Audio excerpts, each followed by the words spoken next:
Welcome back, and we're going to go over the wonderful, splendiferous Amstrad CPC version.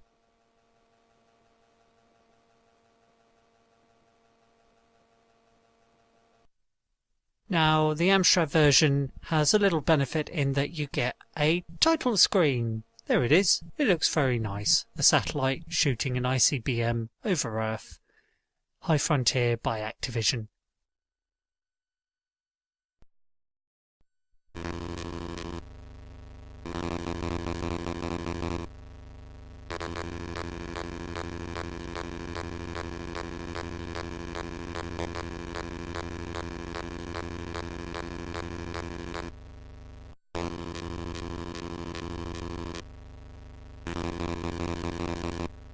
I forgot to mention, the Amstrad used a stereo sound chip, so if you've got a pair of headphones, it's a good idea to wear them now, and then you can hear the stereo separation.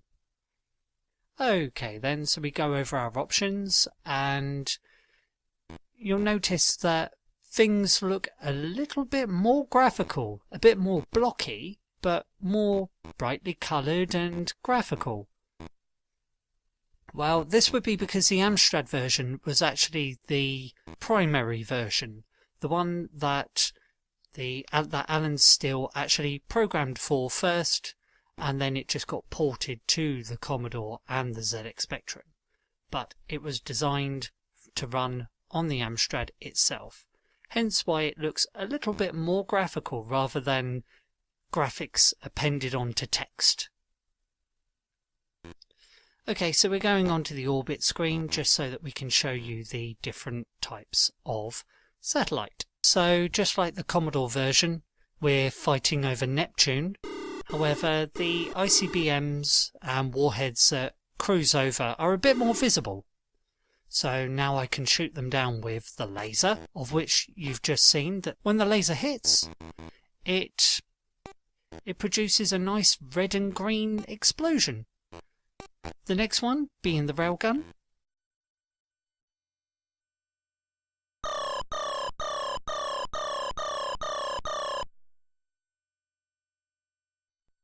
And then we'll go over the heat-seeking SLAM missiles.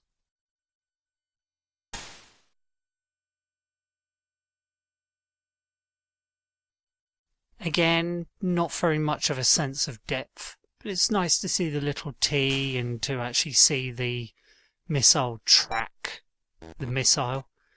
Your rocket tracking the missile, I mean.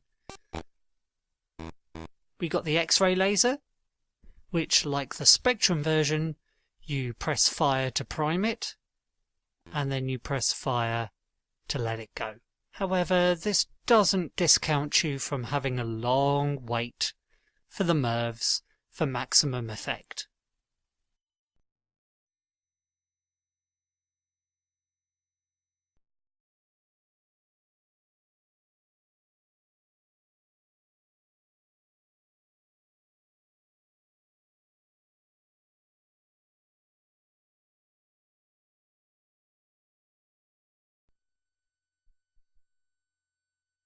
Here we go.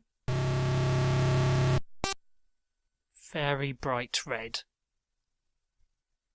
There's the space plane, we know what that's like. And the ground control system, yes, cover your ears again.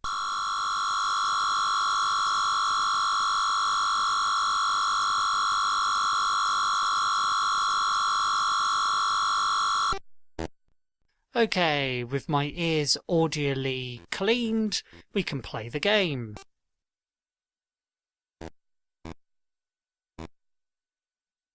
Just blitzing through things. The reconnaissance screen looks a little less colourful. You have a blocky version of the Capitol building. Just like the Commodore 64 version, you drop your money down, but you have to pick it up using the Capitol building first, and then you go over to the manpower, and you have to pick that up and drop that down using the Capitol building. Just like the Commodore version, you get the satellites moving only when time passes. When you're expected to do something, or when you are doing something else, then the satellites stop. Very strange. Checking out the fret screen. Of course, the President always wants his question answered. And there's a bit more of a buzz when you move the slider. But of course, again, it's a very good idea to not ignore the President, because he gives you extra money at times when you need it, and he also gives you access to the code box. So the Amstrad version is pretty much the version that I grew up with, because it is. Sorry. It's a lot more colourful. You can't really tell that there's any text on there. It looks like everything is made using graphics. Now, looking at the hacking into the actual source code, you do find out that it's just a case of manipulating fonts and all that, but it really looks graphical, even though it looks so blocky. It's a lower resolution than the other two versions. I prefer this one better, really, because of the increased use of colour. Of course, there will be times when you need to arm the system.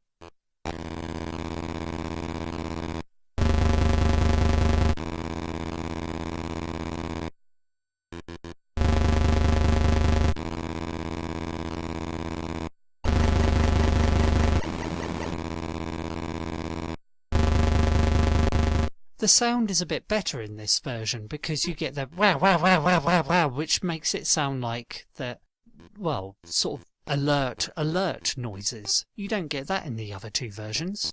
Sometimes you got a bit too trigger happy and you need to disarm the system.